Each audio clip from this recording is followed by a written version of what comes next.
मैं तो बस एक नॉर्मल सा कॉलेज स्टूडेंट बनना चाहता था, लेकिन किस्मत और इस सिस्टम ने तो मुझे हर दिन पैसे उड़ाने पर मजबूर कर दिया। कॉलेज के पहले ही दिन मुझे सीधा 1 करोड़ का भारी भरकम पैकेट थमा दिया गया ताकि फ्रेशर्स के ग्रुप में मेरी धाक जम सके। इस टास्क को पूरा करने का इनाम था एक ब्रांड न्यू लैम्बोर्गिनी। तभी ग्रुप में किसी ने मैसेज किया कि कॉलेज में पार्किंग है क्या? पता नहीं अपनी नई गाड़ी कहाँ पार्क करूंगा। मैंने भी लगे हाथ पूछ लिया, आज रिपोर्टिंग के लिए अपनी लैम्बोर्गिनी ला सकता हूँ क्या? इस पर एक लौंडा तंज कसते हुए बोला, भाई अगर तू सच में लैम्बोर्गिनी चलाकर आ गया तो मैं अपने घर का प्राइवेट हेलीकॉप्टर ले आऊंगा। अब मैं उसकी बात पर यकीन करूं या इस पर कि मैं चीन का पहला सम्राट हूं। जब मैंने देखा कि ग्रुप में कोई मेरी बात को सीरियसली नहीं ले रहा, तो मैंने सीधे 1 लाख युआन का रेड पैकेट कैश फेंक कर मारा। मुझे अंदाजा भी नहीं था कि इससे टास्क पूरा हो जाएगा और कार की चाबी सीधा मेरी जेब में आ जाएगी। चाबी को जेब में महसूस करके मन ही मन बहुत खुश हो रहा था। तभी ट्रेन में मिली शेन छिंग्या ने अचानक मुझसे कहा कि वो मेरे साथ कार शेयर करके कॉलेज जाना चाहती है। पास खड़े बाई जिनशी ने जैसे ही यह सुना, तुरंत अपनी ऑडी की चाबी चमकाते हुए फुदकने लगा। बोला, मैडम इसके पास कौन सी बड़ी गाड़ी होगी? ज्यादा से ज्यादा कोई खटारा या ऑटो होगी। स्टेशन पर मेरी गाड़ी खड़ी है, चलिए आपको लिफ्ट दे देता हूं। उसने अकड़कर मेरी तरफ देखा, लेकिन छिंग्या ने उसे घास तक नहीं डाली। जब उसे पता चला कि मेरे पास कार है, तो उसने ठान लिया कि वो मेरे साथ ही जाएगी। मैंने अजीब सी सिचुएशन देखकर अपनी नाक सहलाई। सोचा भी नहीं था कि इतनी सुंदर लड़की मुझसे लिफ्ट मांगेगी। भाई लैम्बोर्गिनी तो मैं अभी अभी लाया था, खुद भी ढंग से चलाने में हाथ कांप रहे थे। ऊपर से उसका सूटकेस इतना बड़ा था कि मेरी स्पोर्ट्स कार में तो आने से रहा। अगर गाड़ी पर एक खरोंच भी आ जाती तो मैं वही दिल छोटा कर बैठता। इसीलिए स्टेशन आते ही मैं पार्किंग की तरफ भाग छूटा। पीछे बाई जिनशी चमचा बनकर उसका सामान उठाए आ रहा था। मुझे भागते देख छिंग्या तो बिल्कुल चिढ़ सी गई। लड़कियों का भी अजीब फंडा है, जो भाव न दे उसी के पीछे भागती है। उसने सपने में भी नहीं सोचा था कि कोई लड़का उसे ऐसे रिजेक्ट करेगा। अब उसने भी ईगो पर ले लिया कि आज तो इसी की गाड़ी में बैठना है। अपनी इमेज की परवाह किए बिना वो लंबे लंबे कदम बढ़ाती हुई मेरे पीछे दौड़ी और बाई जिनशी पीछे से, सुंदर लड़की रुकिए, चिल्लाता रहा। आखिरकार हम लिफ्ट के सामने आमने सामने आ गए। उसे देखकर मैं भी बेबस हो गया कि यह पीछा क्यों नहीं छोड़ रही। उसने गुस्से में घूरते हुए पूछा, तुम मुझे साथ ले जा रहे हो या नहीं? मैंने लाचार होकर कहा, मैडम मेरी गाड़ी सच में बहुत छोटी है, अंदर जरा भी जगह नहीं है। इस पर वो और करीब आकर बोली, तुम चाहे इलेक्ट्रिक स्कूटी ही क्यों न चलाओ, मैं तो तुम्हारी ही गाड़ी में जाऊंगी। यह सुनकर बगल में खड़े बाई जिनशी का चेहरा ऐसा हो गया मानो मुझे कच्चा ही खा जाएगा। तभी लिफ्ट खुली। बाई जिनशी ने अपनी ऑडी A4 का लॉक अनलॉक किया, स्टाइल से गेट खोला और बोला, मैडम आप मेरे साथ चलिए। इस फकीर के पास तो कोई कार ही नहीं है, लेकिन छिंग्या ने उस शोफ करने वाले बंदे की तरफ देखना भी जरूरी नहीं समझा। बाई जिनशी का सब्र का बांध टूट गया। वो चिढ़कर बोला, बाहर टैक्सी की लंबी लाइन लगी है, तुरंत कोई गाड़ी नहीं मिलने वाली, चुपचाप मेरी कार में बैठ जाइए। उसकी इतनी मोटी चमड़ी देखकर मैं भी मन ही मन उसकी ढिठाई की दाद देने लगा। छिंग्या ने थोड़ा कड़क होकर मुझसे पूछा, क्लासमेट सच बताओ क्या तुम्हारे पास कार नहीं है? अगर नहीं है तो मैं टैक्सी बुक कर लेती हूँ, तुम भी मेरे साथ ही चलना। उसने फोन निकाला ही था कि उसकी जिद देखकर मैंने आह भरी और कहा, अगर इतनी ही जिद है तो चलो, बैठ जाओ, जाना तो एक ही जगह है। छिंग्या ने हैरान होकर आसपास देखा, पर वहां कोई नॉर्मल कार नहीं थी, बस बीचों बीच एक चमकती हुई काले रंग की लैम्बोर्गिनी खड़ी थी। वो सोच ही रही थी कि मैंने चाबी निकालकर बटन दबा दिया। लैम्बोर्गिनी की हेडलाइट्स की लाइट डिपर मारते ही छिंग्या का मुंह खुला का खुला रह गया। उसके चेहरे का शौक देखने लायक था। जिस लड़के को वो साधारण समझ रही थी, वो तो तगड़ा अमीर निकला। मैंने बड़े कूल अंदाज में दरवाजा खोला और कहा, वहां क्या खड़ी हो, आओ बैठो। बाहर से भले ही मैं नवाब बन रहा था, लेकिन अंदर से मेरी भी फटी पड़ी थी। किसी को लगना नहीं चाहिए था कि पहली बार इतनी महंगी गाड़ी देखी है। मैंने आगे का स्टोरेज बॉक्स खोला और उसका सूटकेस उठाकर देखा, फिर बोला, देखा मैंने कहा था न गाड़ी बहुत छोटी है। इस बेकार सी कार में तो सूटकेस भी नहीं आ रहा। अब एक ही ऑप्शन है, इसे गोद में लेकर बैठना पड़ेगा। मेरी बात शिकायत जैसी लग रही थी, पर कोई भी सुनता तो यही कहता कि बंदा क्या बकवास शोफ कर रहा है। छिंग्या बोली, तुमसे नहीं संभल रही तो मुझे दे दो, मुझे कोई प्रॉब्लम नहीं है। वो अभी तक शौक में ही गाड़ी में बैठ गई। उसने सपने में भी नहीं सोचा था कि मेरी गाड़ी दुनिया की टॉप सुपरकार निकलेगी। जब मैं ड्राइविंग सीट पर बैठा और स्पोर्ट्स स्टीयरिंग पर हाथ रखा, तो भाई वो फील ही नेक्स्ट लेवल थी। बस व्यू थोड़ा नीचे से आ रहा था। जैसे ही मैंने इंजनों को स्टार्ट किया, पूरी अंडरग्राउंड पार्किंग एक जोरदार गर्जना से गूंज उठी। सब लोग मुड़मुड़ कर देखने लगे। मैंने हल्का सा एक्सीलेटर दबाया और गाड़ी की ताकत ने मुझे सीट से चिपका दिया। लगा जैसे पैरों नीचे कोई खूंखार जानवर दबा हो। फिर मैंने सोचा, जब V12 इंजन मिला ही है, तो इसकी असली दहाड़ भी महसूस कर ही लेते हैं। स्टीयरिंग पकड़ते हुए एक्साइटमेंट के मारे मेरे हाथ कांप रहे थे। सच में मजा ही आ गया। जैसे ही मैं ट्रैफिक सिग्नल के पास पहुंचा, सामने का नजारा देखकर आंखें फटी की फटी रह गईं। दूर से कई लग्जरी स्पोर्ट्स कारें खतरनाक स्पीड में हमारी तरफ आ रही थीं। सबसे आगे एक चमकती हुई लाल फेरारी किसी भूखे शेर की तरह भागी चली आ रही थी, और उसके पीछे लैम्बोर्गिनी, मैक्लेरन जैसी ढेरों सुपरकारों का काफिला था। ऐसा लग रहा था जैसे उन्हें ट्रैफिक रूल्स की कोई परवाह ही नहीं है। वे बस कट पे कट मारे जा रहे थे। सड़क पर चलते लोग या तो दंग थे या गुस्से में गाड़ियां साइड कर रहे थे। उस लाल फेरारी को चलाने वाली कोई और नहीं, बल्कि मशहूर और बेहद खूबसूरत स्ट्रीमर शियाओ या थी। वो सिर्फ दिखने में ही परी नहीं थी, बल्कि एक प्रोफेशनल रेसर भी थी। इस वक्त सबका ध्यान उसी पर था और उसका लाइव स्ट्रीम तो मानो ब्लास्ट ही हो गया था। कमेंट सेक्शन में मैसेजेस की बार आई हुई थी। कोई लिख रहा था, शियाओ या क्वीन है भाई, 200 की स्पीड पर भी एक हाथ से गाड़ी संभाल रही है। दूसरा बोला, अरे अभी तो उसने पूरी जान लगाई भी नहीं है, पीछे वालों का वेट कर रही है। तभी एक बंदे ने कमेंट किया, मुझे तो नहीं लगता कि यह इतनी तेज चला रही है। इस पर तुरंत रिप्लाई आया, अरे हेटर्स तो हर जगह आ जाते हैं, हिम्मत है तो खुद चलाकर दिखाओ।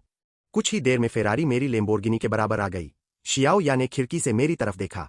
तभी सिस्टम की आवाज अचानक मेरे कानों में पड़ी, बगल वाली फेरारी से रेस लगाओ, जीतना जरूरी है। टास्क पूरा होने पर इनाम एक नोवेल कंपनी और असफल होने पर सजा कब्ज। यह सुनते ही मैं लगभग वहीं गाली दे बैठा। मैंने बस ठीक है कहा। बगल में बैठी शेनचिंग्या हैरान होकर मुझे देखने लगी। मैंने जल्दी से हाथ हिलाकर कहा, कुछ नहीं, कुछ नहीं। बाहर से भले सब सामान्य लग रहा था, लेकिन अंदर ही अंदर मैं सिस्टम कोस रहा था। क्या यह सजा बदल नहीं सकता? हर बार कब्ज ही क्यों? सिस्टम इतना बेकार कैसे हो सकता है? मेरा ड्राइविंग लाइसेंस लिए अभी कुछ ही दिन हुए थे, मैं उससे मुकाबला किस बात पर करता? वह अभी थोड़ी देर पहले 200 की रफ्तार से चला रही थी। तभी सिस्टम ने कहा कि होस्ट की मौजूदा ड्राइविंग स्किल अभी नौसिखिया स्तर पर है, इसलिए अस्थायी रूप से एक प्रोफेशनल रेसर एक्सपीरियंस कार्ड दिया जा रहा है। क्या इसे इस्तेमाल करना है?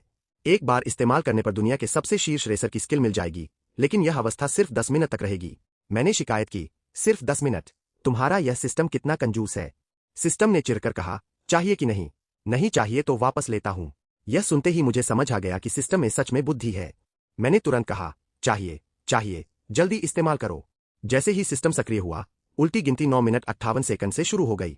उसी क्षण मुझे लगा जैसे कोई अनोखी शक्ति मेरे भीतर भर गई हो। हैरानी से मैंने पाया कि मैं मानो अपनी कार के साथ एक हो गया हूं। गाड़ी पर मेरा नियंत्रण अविश्वसनीय रूप से सहज और कुशल हो गया। हरकत, हर गियर बदलना, मानो शरीर की प्राकृतिक प्रतिक्रिया बन गया। यह अजीब सा एहसास मुझे रोमांचित कर रहा था। ऐसा लगता था जैसे कार का हर पुर्जा मेरे शरीर का हिस्सा हो और सब कुछ मेरे इशारे पर चल रहा हो।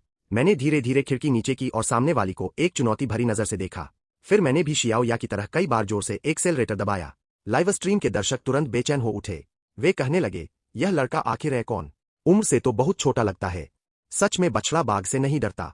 शियाओ, इसे सबक सिखाओ, इसे दिखाओ कि असली ताकत क्या होती है। कुछ लोग बोले, यह तो बस कोई अमीर लड़का है, कार भी शायद सिर्फ दिखावा करने के लिए खरीदी होगी। हाँ, लेकिन इसके साथ बैठी लड़की तो बहुत सुंदर है, शायद शियाओ या का मुकाबला कर सकती है। एक और ने कहा, ऐसी लेम्बोर्गिनी इसके हाथ में जाना सच में बेकार है, लगता है सिर्फ लड़कियों को पटाने के लिए खरीदी है। लाइव स्ट्रीम में मौजूद बहुत से अमीरों से जलने वाले लोग पागलों की तरह चिल्ला रहे थे कि शियाओ या मुझे सबक सिखाए। शियाओ या ने आत्मविश्वास से मुस्कुराकर सामने लाल सिग्नल की उल्टी गिनती देखी और इशारे से बताया कि मुकाबला यहीं से शुरू होगा। मैंने होठों पर हल्की मुस्कान लाई और एक्सेलरेटर की गड़गड़ाहट से जवाब दिया। लेकिन शियाओ या ने मुझे बिल्कुल गंभीरता से नहीं लिया। आखिर वह ट्रैक पर दौड़ चुकी थी, तो मेरे जैसे किसी अमीर लड़के से उसे क्या डर होना था? उसके लिए तो यह बस एक मामूली खेल था। लाल बत्ती की गिनती खत्म हुई। 3, 2, 1। हरी बत्ती जलते ही लाल और काली दो रोशनियां तलवारों की तरह आगे झपट पड़ी। शियाओ या एक पल को चौंक गई। यह तो लॉन्च स्टार्ट था। क्या यह आदमी सच में कोई उस्ताद है? अब तक लापरवाह बनी हुई शियाओ या भी गंभीर हो गई। उसने एक जोरदार एक्सेलरेटर दबाया और स्पीड सीधी 150 तक पहुंचा दी, जिससे मेरी कार पीछे छूट गई। वह मुस्कुराई। यह वेंचांग रोड शहर की मुख्य सड़क थी। यहाँ ट्रैफिक बहुत घना था।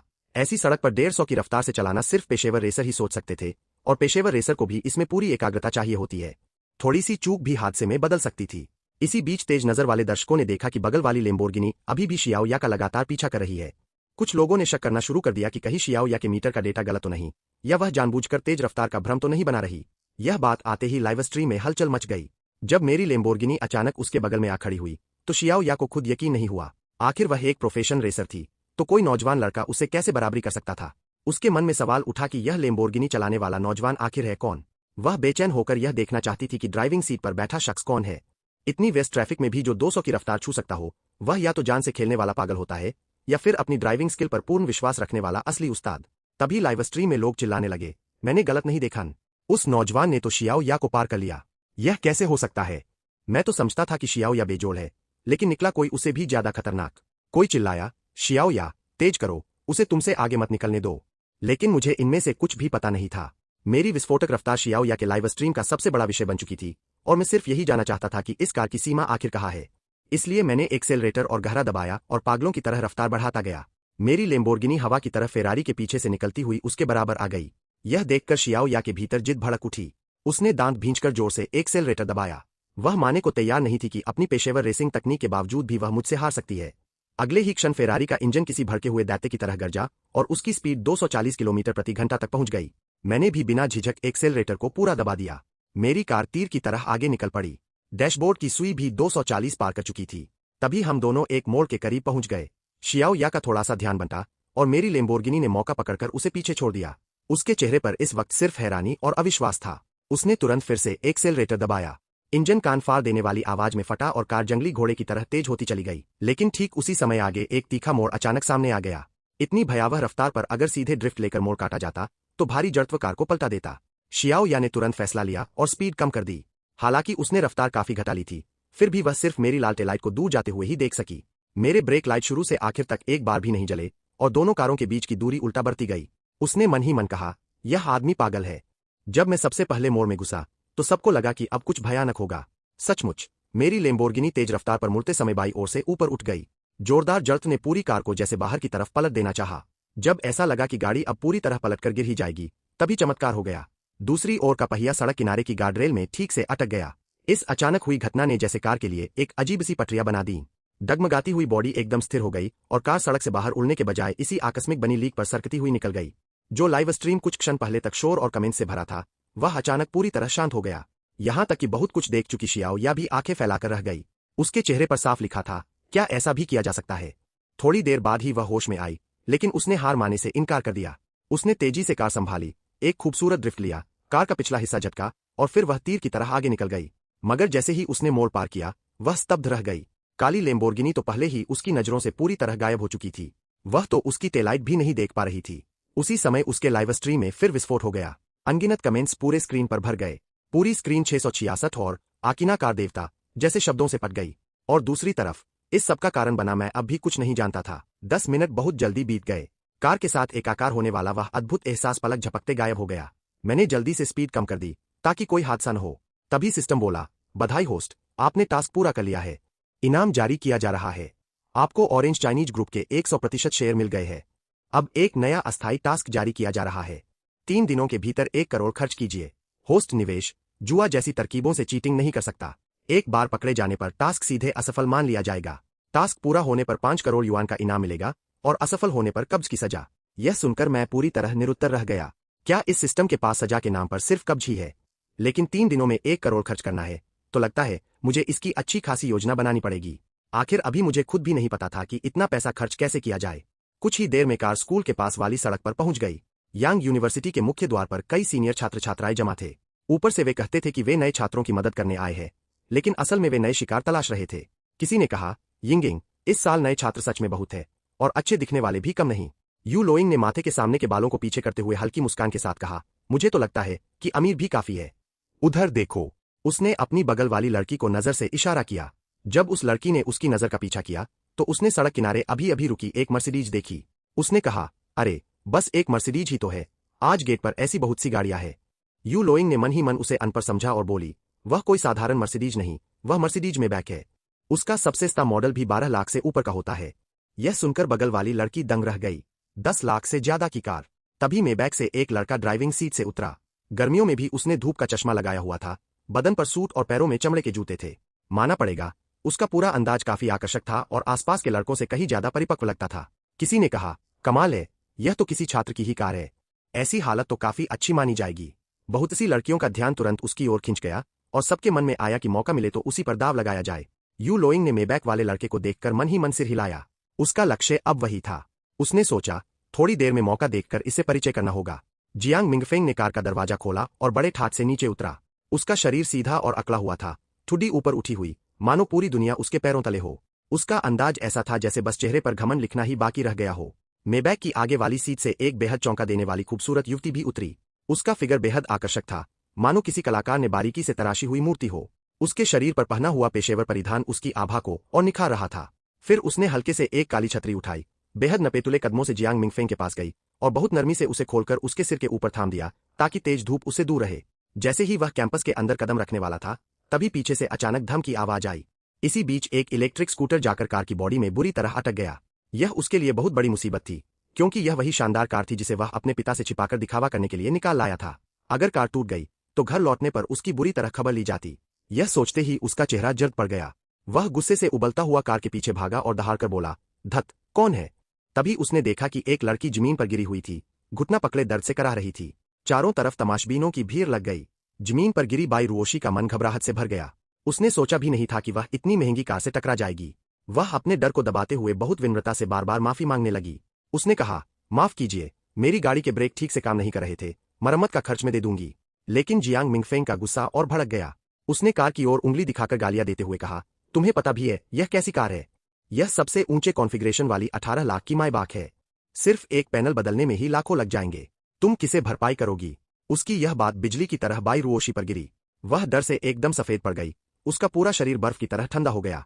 18 लाख, उसके लिए यह एक असंभव रकम थी। उसका घर बेहद गरीब था। पढ़ाई के पैसे भी वह गर्मियों की नौकरी करके जुटाती थी। उसके बेटे को तरजीह देने वाले माता पिता तो उसकी मदद करने वाले थे ही नहीं। पूरी तरह निराश होकर बाई रुओशी रोती आवाज में गिड़गिड़ाई, इतने लाख, मेरे पास सच में इतने पैसे नहीं है। क्या मैं अभी उधार मान लूं और बाद में तुम्हें लौटा दूं? यह सुनकर जियांग मिंगफेंग समझ गया कि वह यह पैसा कभी नहीं निकाल पाएगी। लेकिन जब उसने गौर से देखा तो उसे मालूम हुआ कि लड़की बहुत सुंदर है। उसके मन में तुरंत एक घटिया ख्याल आया, जब पैसे नहीं मिल सकते तो क्यों न उसे अपनी गर्लफ्रेंड बनाकर अपने काबू में रखा जाए। वह ठंडी हंसी हंसकर बोला, तुम कहती हो कि लौटा दोगी, तो मैं क्यों मानूं? उसी समय आसपास खड़े एक अभिभावक से यह सब देखा नहीं गया और उसने रोकते हुए कहा, नौजवान, अब बस भी करो, थोड़ा नुकसान हुआ है तो इस छोटी लड़की को इतना मत सताओ। लेकिन जियांग मिंगफेंग को यह बात बिल्कुल पसंद नहीं आई। उसने पलटकर झिड़कते हुए कहा, खड़े खड़े बातें बनाना आसान है, क्यों न तुम ही इसकी तरफ से पैसे भर दो। इस एक बात ने राहगीरों की बोलती बंद कर दी। इसके बाद उसने मौके का फायदा उठाकर शर्त रखी, ऐसा करो, एक उधारी का कागज लिखकर हस्ताक्षर कर दो, तो मैं तुम्हें और परेशान नहीं करूंगा। ऊपर से तो वह मामला खत्म करने जैसा दिख रहा था, लेकिन असल में वह उसी उधारी के कागज के सहारे उसे काबू में करना चाहता था। फिर वह ऊपर से नीचे तक बाई रुओशी को देखने लगा। लड़की ने साधारण और कुछ देहाती कपड़े पहने थे, मगर उसमें एक कोमल और मोहक आभा थी। जब बाई रुओशी ने हल्का सा सिर उठाया तो जियांग मिंगफेंग ने उसका चेहरा साफ देखा। उसका नाजुक अंडाकार चेहरा और सुंदर भौहें देखकर वह भीतर से चौंक उठा। बाई रुओशी ने कांपती आवाज में पूछा, तो मुझे तुम्हें कितना पैसा देना होगा? जियांग मिंगफेंग ने समझ लिया कि उसे इस बारे में कोई जानकारी नहीं है, इसलिए वह पूरी बेशर्मी से झूठ गढ़ने लगा। उसने कहा कि टूटी हुई बॉडी प्लेट विदेश से मंगानी पड़ेगी और मरम्मत की मजदूरी तो और भी आसमान छूती है। फिर उसने मुहमांगी रकम बोल दी, जैसे कोई खगोलीय संख्या हो। उसने कहा, लगभग 1,80,000। जल्दी से उधारी का कागज लिखो। यह रकम सुनते ही बाई रुओशी का पूरा शरीर कांपने लगा। वह लगभग बेहोश होने वाली थी। 1,80,000 उसके लिए सचमुच आसमान छूती रकम थी। तभी जियांग मिंगफेंग ने देखा कि वह अब भी हिचक रही है, तो उसने मौके पर ही क्रूरता से धमकाया, अगर तुम लिखने को तैयार नहीं हो तो मैं अभी पुलिस को फोन कर देता हूं। बाई रुओशी पूरी तरह घबरा गई और रोती आवाज में बोली, पुलिस मत बुलाइए, मैं कागज लिख देती हूं। आसपास खड़े लोग अब और सह नहीं पाए और सबने मिलकर उसे रोकना चाहा। वे बोले, लड़की, हरगिज मत लिखना, एक बार लिख दिया तो इस जिंदगी में फिर कभी उबर नहीं पाओगी। लेकिन जियांग मिंगफेंग की चाल बिगड़ गई, तो वह आगबूला हो उठा और राहगीरों की ओर उंगली दिखाकर चिल्लाने लगा, सब चुप हो जाओ। अगर उसमें से किसी में इसकी तरफ से पैसे भरने की हैसियत नहीं है तो यहां नाटक मत करो। बाई रुओशी की आंखें भर आईं, आंसू रुक ही नहीं रहे थे। उसका दिल पूरी तरह निराशा में डूब गया। तभी उस नाजुक और निर्णायक पल में दूर से इंजन की गूंजती आवाज सुनाई दी। एक काली लेम्बोर्गिनी एवेंटाडोर बिजली की तरह तेजी से आती दिखाई दी। उसकी चमकदार बनावट ने पल भर में सबकी निगाहें अपनी ओर खींच लीं। यहां तक कि जियांग मिंगफेंग की आंखों में भी गहरी ईर्ष्या झलकने लगी, क्योंकि यही तो वह शीर्ष सुपरकार थी जिसका वह सपना देखा करता था। 90 लाख से भी ज्यादा कीमत वाली वह शानदार लेम्बोर्गिनी धीरे धीरे रफ्तार कम करती हुई आई और पूरा माहौल स्तब्ध रह गया। यह चलते फिरते करोड़ों की कार आखिरकार एक मायबाग के पीछे आकर रुकी। कार की खिड़की नीचे हुई। सुफान ने सिर बाहर निकालकर पार्किंग की जगह के सामने खड़े दो लोगों से कहा, अरे जरा हटेंगे क्या? मैं अपनी कार वहां पार्क करना चाहता हूं। अभी तक अकड़ दिखा रहा जियांग मिंगफेंग डर के मारे तुरंत सड़क किनारे हट गया।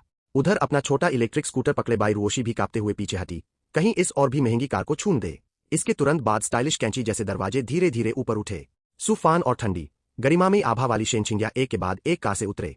आसपास खड़ी भीड़ ने उन्हें बेहद ईर्ष्या और प्रशंसा भरी नजरों से देखा, मगर सुफान का इरादा मूलतः किसी और के मामले में पड़ने का नहीं था। उसने जैसे कुछ देखा ही न हो और स्कूल की ओर चल पड़ा। लेकिन जैसे ही वह उन दोनों के पास से गुजरा, उसके दिमाग में अचानक सिस्टम की सूचना गूंज उठी। अस्थायी टास्क जारी हुआ, रोज एक नेक काम करो, इस लड़की को मौजूदा संकट से बाहर निकालो। टास्क पूरा होने पर इनाम, देवस्तर की स्थायी ड्राइविंग स्किल। इस जबरदस्त स्थायी स्किल को पाने के लिए आगे बढ़ रहे सुफान के कदम रुक गए। वह सीधे 2 कदम पीछे लौटा, दोनों को देखकर बोला, चलो मुझे बताओ मामला क्या है। पास खड़े कुछ तमाशबीन यह देखकर तुरंत आगे आए और सबने मिलकर जियांग मिंगफेंग की दबंगी और उसकी करतूतों की शिकायत सुफान से की। इतना सुनते ही सुफान को तुरंत पूरी बात समझ आ गई। वह पहले तो लड़की की ओर से पैसे भर देना चाहता था, लेकिन सिस्टम ने संकेत दिया कि सीधे पैसे देकर मदद करना दरअसल उपहार देना माना जाएगा, और यह 3 दिनों में 1 करोड़ खर्च करने वाले मुख्य मिशन की शर्तों के अनुरूप नहीं था। अब मामला कुछ पेचीदा हो गया। तभी जब सुफान समाधान सोच ही रहा था, बाई रुओशी फिर कांपती आवाज में बोली, आप पुलिस मत बुलाइए, मैं उधारी का कागज लिख देती हूँ, ठीक है? जियांग मिंगफेंग ने ठंडी हंसी छोड़ी, तुरंत अपनी कार से कागज और पेन निकाला और बोला, लिखो। इतना कहकर उसने सुफान की ओर भी एक तीखी नजर डाली। बाई रुओशी कांपते हाथों से पेन लेने ही वाली थी कि उसी नाजुक पल पर सुफान ने अचानक उसका हाथ पकड़ लिया और कहा, पहले मत लिखो, बाई रुओशी हैरानी से सामने खड़े आदमी को देखने लगी। तब सूफान ने चारों ओर नजर दौड़ाई, जैसे वह कुछ ढूंढ रहा हो। यह देखकर कि उसकी योजना सफल होने से पहले ही अटक रही है, जियांग मिंगफेंग भीतर से घबरा गया और ऊंची आवाज में चिल्लाया, तुम क्या कर रहे हो? सूफान ने जियांग मिंगफेंग की ओर देखा तक नहीं। उसकी आंखें अचानक चमक उठीं। वह तेजी से सड़क किनारे पाइप की मरम्मत कर रहे एक मजदूर की ओर भागा। फिर सबकी हैरान निगाहों के बीच उसने नकदी की एक गड्डी निकालकर उस मजदूर को दे दी। मजदूर खुशी खुशी अपने हाथ का बड़ा लोहे का हथौड़ा सूफान को थमा दिया। सूफान हथौड़ा उठाए तेज कदमों से वापस मैदान की ओर लौटा। यह देखकर जियांग मिंगफेंग डर के मारे पीछे हटने लगा और गला फाड़कर चिल्लाया, तुम क्या करना चाहते हो? यकीन करो या नहीं, मैं पुलिस बुलाकर तुम्हें पकड़वा दूंगा। लेकिन किसी ने नहीं सोचा था कि सूफान असल में उसी के पीछे नहीं गया, बल्कि खुशी खुशी उस मेबैग की तरफ दौड़ पड़ा। जियांग मिंगफेंग अभी हैरान ही था कि सूफान ने लोहे का हथौड़ा उठाकर सामने की विंडशील्ड पर जोर जोर से मारना शुरू कर दिया। अगले ही पल, जब तक सब लोग संभलते, सूफान कार की छत पर कूद गया और पागलों की तरह उसे तोड़ने लगा। बिल्कुल सही सलामत मेबैग एक झटके में बर्बाद हालत वाली कार बन गई। विंडशील्ड मकड़ी के जाले जैसी टूट गई, बोनट पर हर तरफ गड्ढे पड़ गए। जियांग मिंगफेंग का दिल जैसे खून रोने लगा और वह घबराकर चिल्लाया, रुक जाओ, जल्दी रुक जाओ। जब सूफान ने देखा कि वह काफी तोड़ चुका है, तब वह छत से कूदकर नीचे उतरा और झुंझलाए हुए अंदाज में बोला, अरे कितनी लापरवाही हो गई, मेरा हाथ फिसल गया और तुम्हारी कार टूट गई, बताओ इसकी कितनी भरपाई करनी पड़ेगी? वहां मौजूद सब लोग अच्छी तरह समझ रहे थे कि यह उसने जानबूझकर किया है। जियांग मिंगफेंग गुस्से से गरजा, क्या तुम मुझे बेवकूफ समझते हो? तुमने यह जानबूझकर किया है। सूफान ने हथौड़ा जमीन पर फेंका और कहा, अगर तुम पुलिस बुलाओगे तो मुआवजे के पैसे कम हो जाएंगे। जियांग मिंगफेंग पैसे पाने के लिए पुलिस बुलाने की हिम्मत नहीं कर सका। उसने दांत पीसते हुए 5 उंगलियां उठाई और कहा, मेरी कार का अब 5 लाख का हर्जाना देना होगा। यह सुनकर सूफान ने उल्टा भौहें सिकोड़ लीं। जियांग मिंगफेंग ने तुरंत समझा कि उसे कीमत ज्यादा लग रही है। उसने सोचा यह लैम्बोर्गिनी कोई किराए की घटिया गाड़ी होगी, इसलिए उसका लहजा अचानक और भी घमंडी हो गया। उसने कहा, कीमत ज्यादा लग रही है, घुटनों के बल बैठकर खुद को थप्पड़ मारो, हर एक थप्पड़ पर मैं 100 कम कर दूंगा। लेकिन सच तो यह था कि सूफान को 5 लाख बहुत कम लग रहे थे। वह जियांग मिंगफेंग की बकवास पर ध्यान ही नहीं देना चाहता था। वह मुड़ा और तमाशा देख रही एक लड़की के पास जाकर बोला, सुंदर लड़की, 100 युआन में तुम्हारा यह मिक्स्यू बिंगचेंग वाला ड्रिंक खरीदता हूं, बेचोगी? लड़की हक्का बक्का रह गई, फिर जल्दी जल्दी सिर हिलाकर मान गई। सूफान ने फौरन 100 युआन नकद दिए, दूध वाली चाय उठाई और दौड़ पड़ा।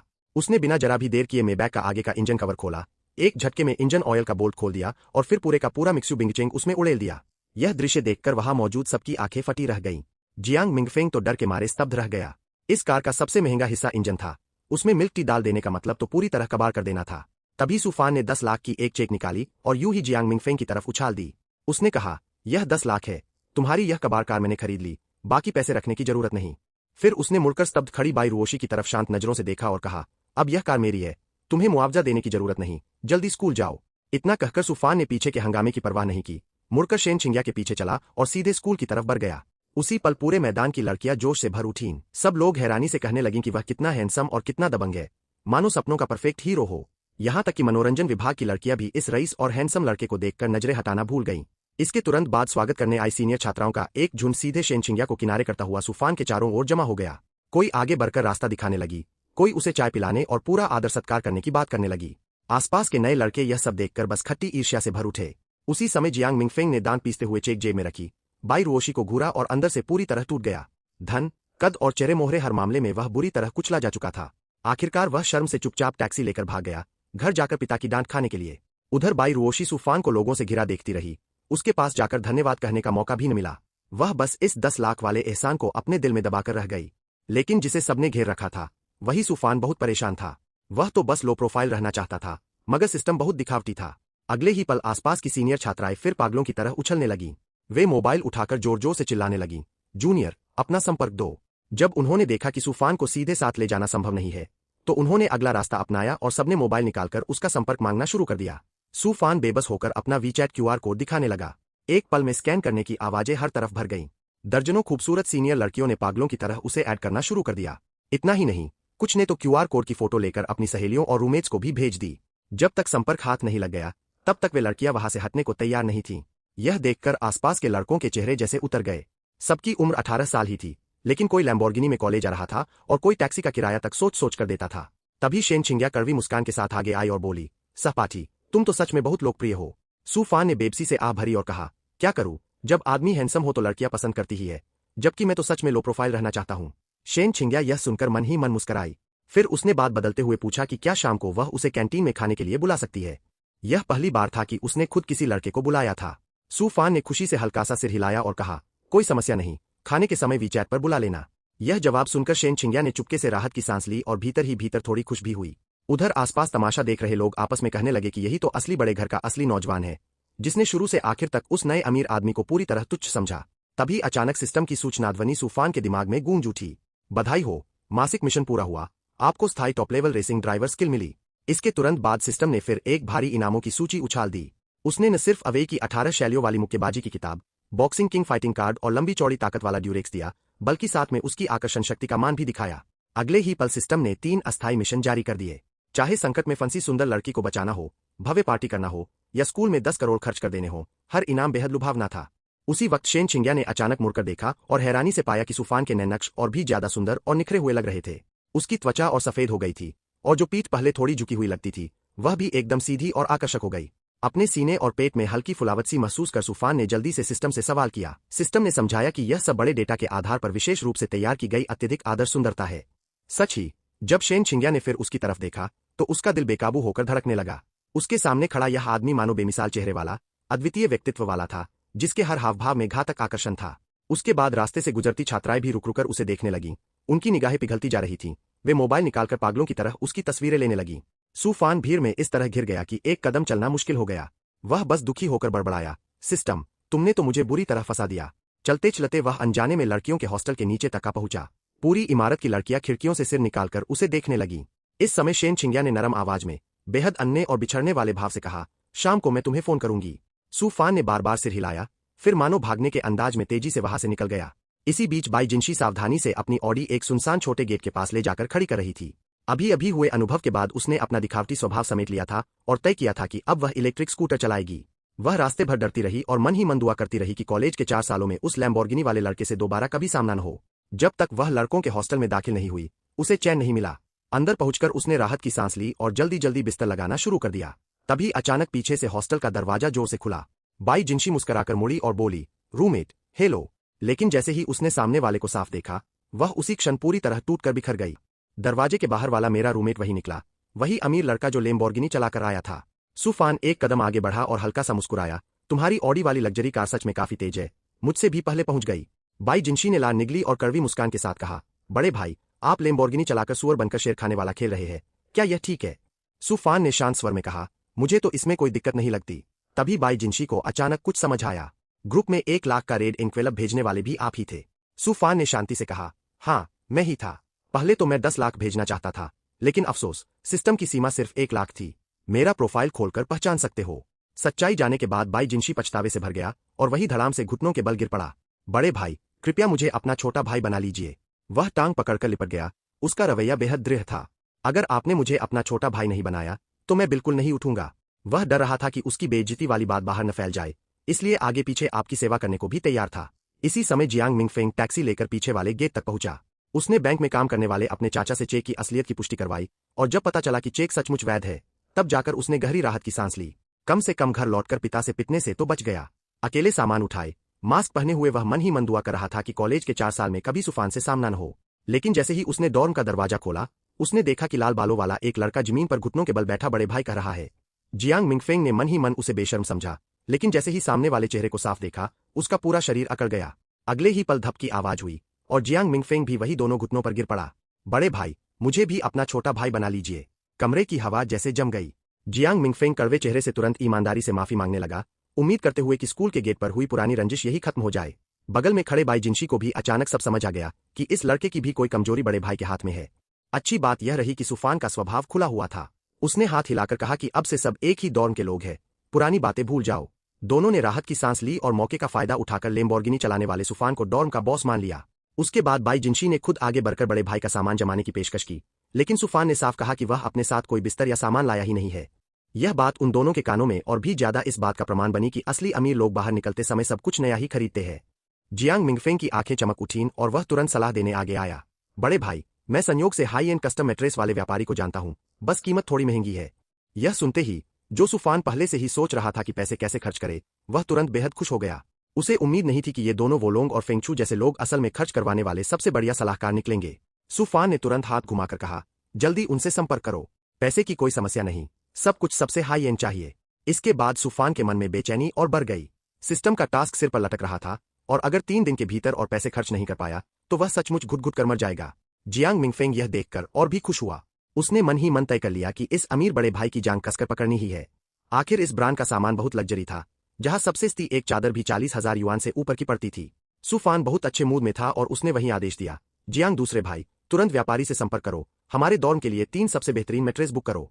आज रात से पहले हर हाल में डिलीवरी हो जानी चाहिए। यह सुनकर जियांग मिंगफेंग खुशी से झूम उठा। जिन टॉप लेवल लग्जरी चीजों को वह पहले सिर्फ दूसरे अमीर घरों के लड़कों को दिखावा करते देखता था, अब वह खुद भी उन्हें इस्तेमाल कर सकता था। बगल में बाई जिनशी तो और भी अभिभूत था और तुरंत छाती ठोकर बोला कि आगे से वह खुशी खुशी बड़े भाई का दौड़ भाग करने वाला छोटा भाई बनेगा। फिर जियांग मिंगफेंग ने डींगे मारनी शुरू की कि उसका चाचा स्कूल का नेता है, इसलिए वह कैंपस में पूरी तरह दबदबे से चल सकता है। लेकिन सुफान का चेहरा अचानक गंभीर हो गया और उसने उसे वही समझाया कि बाहर निकलकर हमेशा लो प्रोफाइल रहना चाहिए। जियांग मिंगफेंग यह सुनकर हैरान रह गया और तुरंत पूछ बैठा कि बड़े भाई, फिर आप खुद इतना दिखावा क्यों करते हैं? सुफान ने गंभीर चेहरे से उसके कंधे पर हाथ रखा और कहा, क्योंकि मुझे मजबूर किया जाता है। अमीरों के आंसू तुम बिल्कुल नहीं समझते। बाई जिनशी बगल में धीरे से बुदबुदाया कि वह भी इस तरह का दर्द महसूस करना चाहता है। समय कम देख। सुफान ने तुरंत जियांग मिंगफेंग को व्यापारी से संपर्क करने के लिए कहा। जियांग मिंगफेंग ने जल्दी से फोन निकाला और कॉल मिलाकर सीधे सबसे ऊंचे स्तर वाला मॉडल बुक करने की बात की। लेकिन स्थानीय बिजनेस मैनेजर का लहजा बेहद घमंडी था। उसने ठंडी हंसी के साथ ताना मारा, तुम्हारे घर का तो बस कोई टूटा फूटा बात सेंटर है, सच में खुद को अमीर घर का लड़का समझने लगे हो? सबसे महंगा वाला तुम खरीद पाओगे क्या? जियांग मिंगफेंग गुस्से से तिलमिला उठा और उसी वक्त फोन काटकर सीधे मुख्यालय के प्रभारी की हॉटलाइन पर बात की। लेकिन मुख्यालय का जिम्मेदार भी ढीले रवैये से पेश आया और इस तरह के निचले स्तर के झगड़े में पड़ना ही नहीं चाहता था। ठीक उसी समय बात सबसे महंगे मैट्रेस पर आई तो प्रभारी ने जल्दी से समझाया कि यह मैट्रेस पूरी तरह हाथ से बनाया जाता है। इसकी सामग्री बहुत दुर्लभ और आलीशान होती है, यहाँ तक कि इसमें सोने जैसे धागे भी बुने जाते हैं, इसलिए इसकी कीमत स्वाभाविक रूप से बहुत ज्यादा है। सुफान ने हल्के से सिर हिलाया और वही दबंग अंदाज में फैसला सुना दिया, तुम्हें 30 लाख दूंगा, अभी तुरंत 3 गद्दे यांग यूनिवर्सिटी भेजो। यह सुनते ही प्रभारी के माथे पर ठंडा पसीना आ गया। इस स्तर का गद्दा खरीदना किसी सब्जी मंडी में सब्जी खरीदने जितना आसान बनाकर कहा जा रहा था। उसने कांपते हुए बताया कि इसके निर्माण की प्रक्रिया जटिल है, समय पर बन पाना मुश्किल होगा। तब सुफान ने फिर दाम बढ़ाया, 40 लाख। ज्यादा बकबक मत करो, अतिरिक्त 10 लाख तुम्हारी मेहनताना फीस है। और हाँ, जिस कर्मचारी की मैंने अभी शिकायत की है, उसके खिलाफ सख्त कार्रवाई करो। यह सुनकर प्रभारी खुशी से फूला नहीं समाया। उसने वही कसम खाई कि चाहे जान लगानी पड़े, शाम से पहले सामान पहुंच जाएगा। इस बड़े ग्राहक की सेवा के लिए उसने कारण तक नहीं पूछा और उस नासमझ सेल्समैन को वही नौकरी से निकाल दिया। फिर सुफान ने यूं ही एक अजीब मांग रख दी, चादर पर मेरे लिए एक जेडगुई डॉग जैसा पैटर्न छाप देना, मुझे वही चीज पसंद है। प्रभारी एकदम सन्न रह गया। उसके अनुभव में अमीर लोग आमतौर पर आलू बुखारा, पेड़ पौधे, लिली जैसे डिजाइन पसंद करते थे ताकि अपनी शालीन रुचि दिखा सकें, लेकिन यह अमीर ग्राहक उल्टे इतने प्यारे कार्टूनुमा डिजाइन का दीवाना निकला। बगल में जियांग मिंगफेंग और बाई जिनशी भी निरुत्तर रह गए। उन्हें बस इतना लगा कि बड़े भाई की पसंद वाकई असाधारण है। थोड़ी ही देर में सुफान ने फोन वापस जियांग मिंगफेंग के हाथ में थमा दिया और कहा कि तुम दोनों भी अपने अपने डिजाइन चुन लो। फोन के दूसरी तरफ जिम्मेदार का इतना आदरपूर्ण रवैया देखकर जियांग मिंगफेंग मन ही मन पूरी तरह प्रभावित हो गया। इसके तुरंत बाद 40 लाख के भुगतान की सूचना की आवाज आई। जिम्मेदार उत्साह में सीधे मेज से उछल पड़ा। उसने तुरंत फैक्ट्री में फोन मिलाया और गरजकर आदेश दिया कि हाथ में चल रहे सारे काम रोक दिए जाए, पूरा स्टाफ पूरी ताकत से इसी काम में लग जाए। पैसों की बरसात के नीचे जो प्रक्रिया पहले बेहद जटिल थी, उसे जबरदस्ती घटाकर 2 घंटे में पूरा करा दिया गया। तैयार माल देखकर जिम्मेदार बेहद संतुष्ट हुआ और इनाम के तौर पर मजदूरों को 1 घंटा पहले छुट्टी भी दे दी। अब अगला चरण था डिलीवरी का। प्रभारी बहुत तेज दिमाग वाला था। वह अच्छी तरह जानता था कि जवान लोग जोश में रहते हैं और उन्हें दिखावा करना सबसे ज्यादा पसंद होता है। इसलिए उसने खास तौर पर भारी तैयारी की ताकि पूरा तमाशा और रुतबा सबसे बड़े स्तर पर दिखाया जा सके। शाम के करीब 5 बजे भी धूप तेज थी। कैंपस की कैंटीन के सामने भारी भीड़ उमड़ रही थी। तभी जब छात्र डिनर करने या बाहर घूमने जाने की तैयारी कर रहे थे, अचानक एक गड़गड़ाहट पूरे कैंपस में गूंज उठी। सबसे आगे एक बेहद शानदार बेंटली थी। उसके पीछे पीछे काले रंग की दर्जनों मर्सिडीज की कतार चली आ रही थी, मानो शाही गार्ड ऑफ ऑनर हो। और काफिले के आखिर में एक काला ट्रक भी था। ट्रक पर लटका विशाल बैनर तुरंत सबका ध्यान खींच ले गया। उस पर लिखा था कि नए छात्र सुशाओ ने 40 लाख खर्च करके 3 कस्टम गद्दे मंगवाए हैं। यह देखकर तमाशा देख रहे छात्र दंग रह गए। कोई यकीन ही नहीं कर पा रहा था कि दुनिया में कोई सिर्फ हॉस्टल में 3 गद्दे पहुंचाने के लिए 40 लाख लगाकर पूरा काफिला बुला सकता है। आखिरकार यह विशाल काफिला लड़कों के हॉस्टल के नीचे आकर रुक गया। अगले ही पल दर्जन भर मर्सिडीज के दरवाजे एक साथ खुले। काले सूट, काली टाई और सफेद दस्ताने पहने दर्जनों आदमी उतरकर बाहर आए। उनकी चाल ढाल एकदम एक जैसी थी और वे तुरंत 2 कतारों में छाती ताने खड़े हो गए। पूरा गलियारा ठसाठस भर गया और वे पीछे खड़े काले ट्रक की सख्ती से सुरक्षा करने लगे। तभी बेंटली का दरवाजा धीरे धीरे खुला और मुस्कुराहट से भरा एक मध्यम आयु का आदमी बाहर उतरा। वही उस ब्रांड का क्षेत्रीय प्रमुख था। सुशाओ को भरपूर सम्मान देने के लिए वह तो बॉस की निजी कार तक उधार लाया था।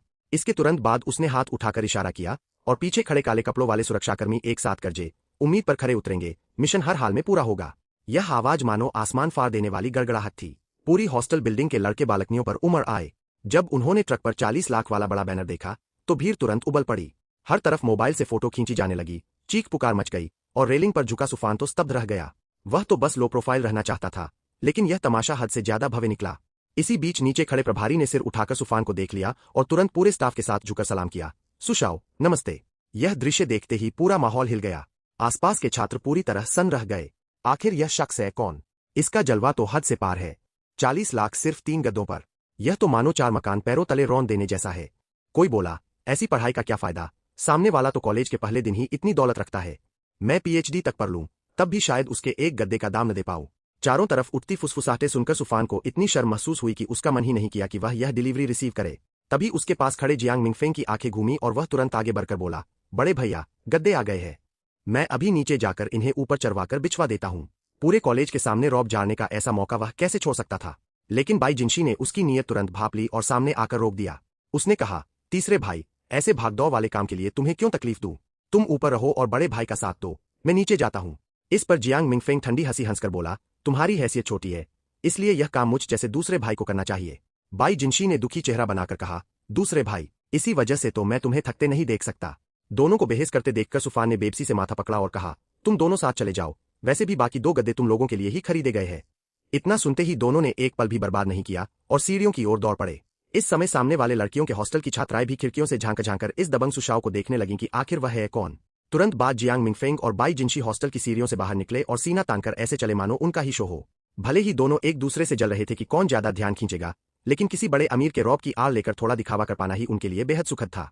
बाई जिनशी तो यह तक सोच रहा था कि गद्दा बिछ जाने के बाद उसकी फोटो लेकर नए छात्रों के ग्रुप में भेजेगा और सबको जलाएगा। सबकी नजरों के बीच दोनों अकड़कर चलते हुए प्रभारी के सामने पहुंचे। जियांग मिंगफेंग ने घमंडी अंदाज में कहा, मेरे बड़े भाई का आदेश है, गद्दे ऊपर ले जाकर बिछा दो। यह सुनते ही प्रभारी तनकर खड़ा हो गया और गंभीरता से बोला, कोई समस्या नहीं, यह तो हमारी सेवा का हिस्सा है। अगले ही पल वह मुड़ा और गला फाड़कर चिल्लाया, सब लोग तैयार, काम शुरू करो। बात पूरी भी नहीं हुई थी कि पूर्व सैनिक पृष्ठभूमि वाले वे काले कपड़ों के आदमी तुरंत हरकत में आ गए। उनकी गतिविधियां मानो किसी सटीक मशीन की तरह अनुशासित थीं। 3 मजबूत आदमी फुर्ती से ट्रक पर चढ़े, भारी पैकिंग बॉक्स उठाए और ठोस कदमों से नीचे उतर आए। उनके पीछे कई काले सूट वाले अंगरक्षक छाती तानकर सुरक्षा घेरा बनाते हुए आगे बढ़े और पूरा जत्था तेजी से हॉस्टल की ओर बढ़ गया। इसके तुरंत बाद ये लोग जियांग मिंगफेंग और बाई जिनशी के पीछे पीछे कमरे में दाखिल हुए। कुछ ही पलों में उन्होंने तीनों बिस्तरों को पूरी तरह साफ कर दिया। फिर उन्होंने सावधानी से 3 खूबसूरत डिब्बे खोले, उनमें से लाखों कीमत वाले 3 प्रीमियम गद्दे निकाले और उन्हें एकदम करीने से बिछा दिया। इसके बाद प्रभारी ने दोनों हाथों से एक विजिटिंग कार्ड आगे बढ़ाया और आदर से कहा, सुशाओ, काम पूरा हो गया, कोई भी जरूरत हो तो कभी भी संपर्क कीजिए। सुफान ने काला पड़ा चेहरा लिए हाथ हिलाया और कहा, ठीक है, जरूरत हुई तो तुम्हें फोन करूंगा। प्रभारी मुड़ा, फिर गला फाड़कर बोला, सब लोग तैयार, वापसी। दर्जनों काले सूट वाले एक साथ गरजे, सुशाओ, आपने कष्ट किया। बात खत्म होते ही पूरी टोली शोर मचाती हुई बाहर निकली और शानदार अंदाज में रवाना हो गई। जियांग मिंगफेंग अवाक रह गया और मन से प्रभावित हो गया। बाई जिनशी की आंखें तो चमक उठीं। सुफान के लिए उसकी प्रशंसा चरम पर पहुंच गई, लेकिन सुफान के सिर पर तो मानो काली लकीरें छा गई थीं। उसने कभी नहीं सोचा था कि सिर्फ एक गद्दा खरीदने से इतना बड़ा हंगामा खड़ा हो जाएगा। वह तो बस शांति से कॉलेज जीवन जीना चाहता था, लेकिन हर बार किसी न किसी बेतुके तरीके से पूरे कैंपस में मशहूर हो जाता था।